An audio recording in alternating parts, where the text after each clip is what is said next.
আমি কবিবাহের প্রতিযোগী। আমার বয়স 5 বছর। আমি পশ্চিম মেদিনীপুর জেলার শুকরবর্ণা গ্রামে থাকি।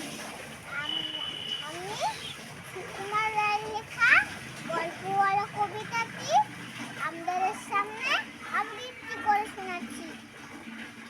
এক যে রাজা, থাম না রাজা, রাজা নয় সে রাজ পেয়াদা। তার যে মাতুল, মাতুল কিসে সবাই জানে সেটা কিসে। তার ছিল এক ছাগল ছানা, ছাগলের কি গজার টানা।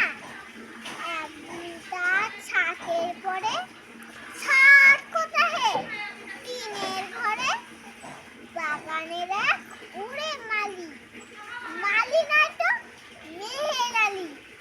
মনের সাথে গাইছে বেহাগ, বেহাগ তো নয় বসন্ত রাগ। থো না বাপু ঘেঁচাঘেঁচি, আচ্ছা বলো চুপ করেছি। এমন সময় বিছানা ছেড়ে হঠাৎ মামা আসলো তেরে, ধরলো সেটা ঝুঁটির